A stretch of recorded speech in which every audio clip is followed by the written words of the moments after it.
Storytellers love to impress by fabricating or embellishing immaculate stories, especially if they are trying to convince you of a religious belief. We can detect these cunning efforts all throughout the New Testament, which is full of these fantastic magical tales. When we open up the New Testament, we should notice how the very first verse makes a grand attempt to introduce Jesus with a magnificent prophecy. The author of Matthew reveals how all of the generations from Abraham to King David were 14, and from David to the captivity in Babylon were another 14 generations, and from the captivity in Babylon to Jesus' birth were yet, you guessed it, another 14 generations. Matthew's author wants us to believe that with every 14 generations, a significant event happens in the history of Israel. He is trying to convince readers, first thing, that the story of Jesus is divine, and that these numbers prove it. Unfortunately, in order to make these sequences of 14 work, the author had to do a little editing. Matthew's genealogy drops out several names from the genealogy he copied out of 1 Chronicles. Fortunately for this author, at that time, very few people could read or even gain access to these books. His careful editing no doubt fooled many, except perhaps those pesky and clever Jews who could never be easily fooled. Matthew's genealogy also attempts to connect Jesus to a long line of prominent Jewish fathers. However, the book of Luke provides us with a genealogy as well, and it does not agree with Matthew's. Christian apologists have had to come up with an explanation for this sore problem. Most have simply claimed that one of these genealogies is Mary's. Scholars who are not die-hard Christians are not buying it, and find this apology not only humorous, but extremely problematic. Prior to the Jewish rabbinic period, long after Jesus, the Jews only recognized male descent, and accordingly both of these genealogies trace their lines through Joseph. Mary is never mentioned. There is no indication whatsoever that either genealogy is Mary's. Scholars note that if one were to be Mary's, the importance would be critical, and the author would certainly have made it clear so as to not confuse anybody. Regardless, this is not the only outstanding problem. Matthew's genealogy has 27 generations from David to Joseph, whereas Luke has 42, and they both disagree on who Joseph's father was. Matthew says he was Jacob, while Luke says he was Heli. Modern scholars such as Marcus Borg and John Dominic Crossan believe these genealogies are nothing more than theological inventions. Robert H. Gundry, who received a B.A. and B.D. degrees from Los Angeles Baptist College and Seminary and a Ph.D. from Manchester University, has noted that the names in Matthew connecting Joseph's grandfather to Zerubbabel are an outright fabrication, and that the author modified various names from 1 Chronicles. Not surprisingly, these problems trail all the way back to the earliest Christian churches. St. Augustine, around 400 AD, attempted to establish apologetics for this issue, claiming that he himself began doubting the veracity of the Gospels. The issue still stands as a problem today, only because there have been no apologetics reasonable enough to put the issue to rest. The important factor to understand here is that these authors could never have known their books would be combined with somebody else's 300 years later. They were never written in an effort to get all of these stories to agree. They were gathering common lore, copying stories, and individually building a case by adding or taking away as they saw fit. For an example of this, the Jesus birth narrative found in Matthew not only differs greatly from Luke, but it strangely mirrors the stories of Moses found in the Old Testament. For example, Moses was born under a hostile Egyptian regime, and Jesus was born under a hostile Roman regime. Both the Moses baby and baby Jesus were sought after to be killed by a ruler. Moses had to be hidden from Pharaoh, and Jesus had to be hidden from Herod. Moses sojourns in Egypt, and of course, so does Jesus. In the Exodus of Moses, God commits genocide by murdering every firstborn male child in Egypt. And in Matthew, guess what? Herod murders every young male child in Bethlehem and the surrounding coasts. Moses and the children of Israel go into the wilderness for 40 years, just as Jesus goes into the wilderness for 40 days. After 40 years in the desert, Moses went up to Mount Sinai to deliver laws, just as Jesus, after 40 days in the wilderness, goes up to a mountain to deliver his new interpretations of the law. Scholars believe that the author of Matthew intentionally mimics the stories of Moses in an effort to show that Jesus is a new Moses who will lead Israel to a new Jerusalem. Not surprisingly, the author of Matthew also has Jesus rubbing shoulders with Moses in the Transfiguration story, which serves no theological purpose other than to have Jesus appear to be in cahoots with these iconic Jewish fathers.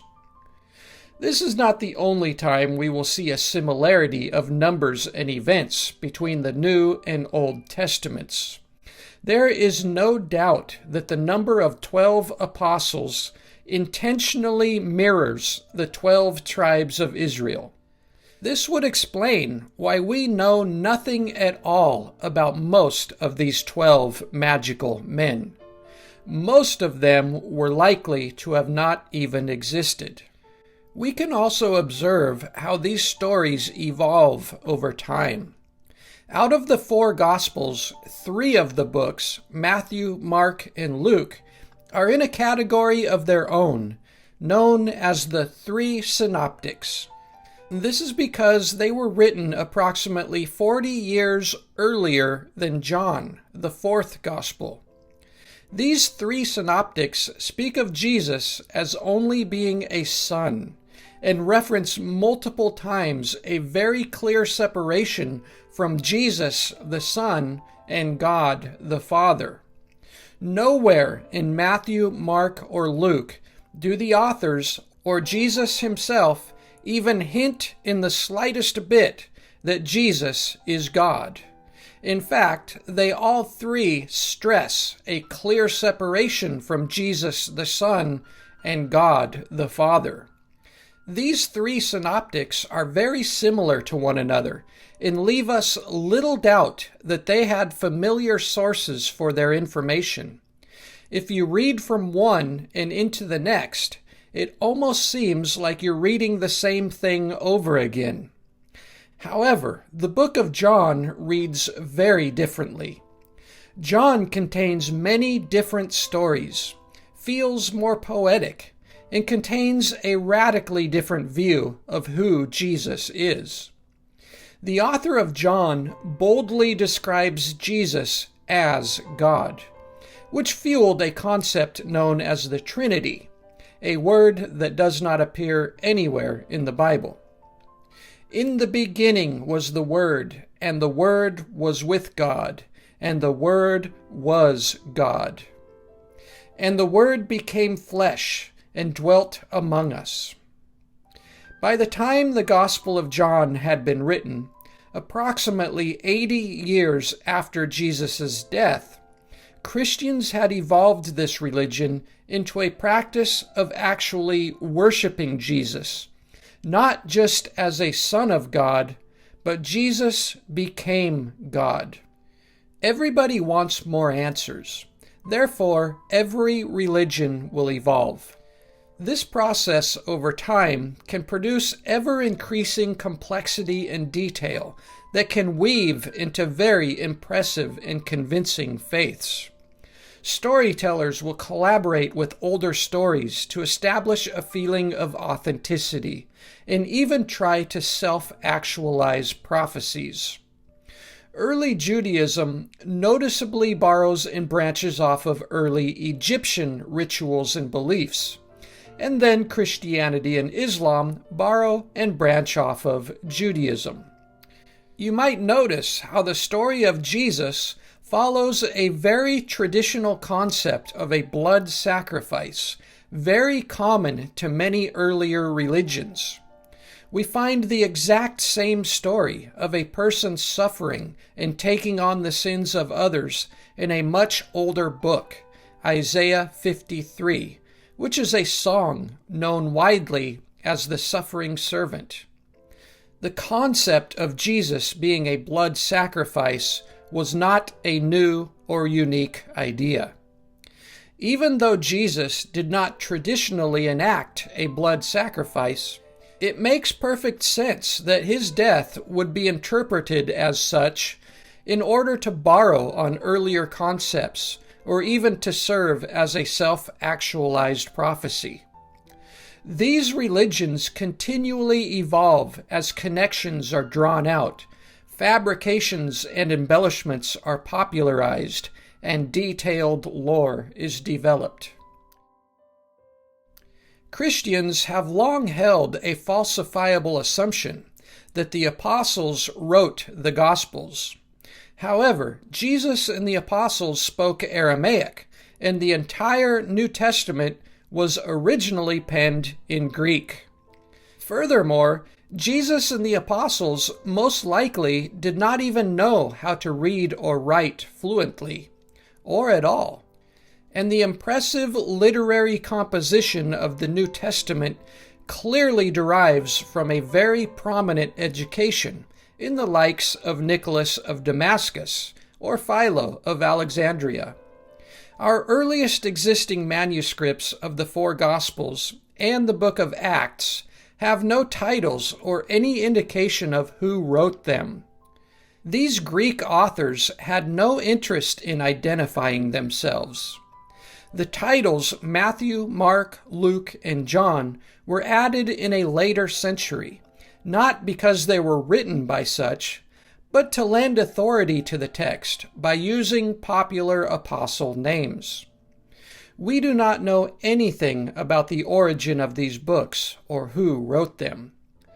The New Testament that exists today is made up from early Greek manuscripts, mainly from the 4th century.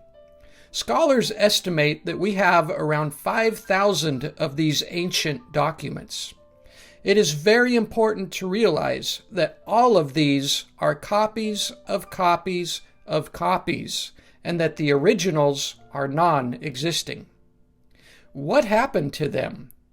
Were the originals destroyed in order to change or edit them?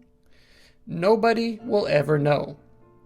One of our earliest complete New Testament canons is referred to as the Codex Sinaiticus and dates back to 350 AD, approximately 320 years after the death of Jesus. Anything before this date is reduced to scraps of only bits and pieces. We do know that the early Roman Catholic Church exclusively maintained control over these texts, and that these early Christian scribes had every opportunity to protect, edit, or destroy originals. Due to the absence of any originals, many historians have suspected foul play, and the credibility of New Testament stories remain dismal at best. Consider this.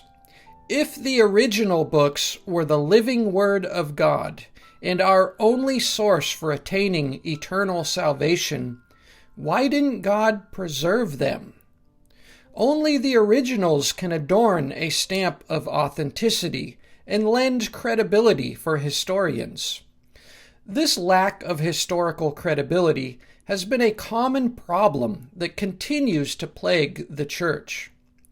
It is worthy to note that all of these ancient copies of copies that we possess today are the very same ones King James used for translating into English in 1611, which produced the King James Bible, which is probably the most favored of all translations. A popular Christian apologetic that I often encounter says that because there are so many early New Testament manuscripts, it results in strong credibility. This is, however, a deceptive analogy. It does not matter if there are 1 billion manuscripts if they all derive from copies of copies of copies centuries later. We cannot possibly know to what measure the originals contained or lacked.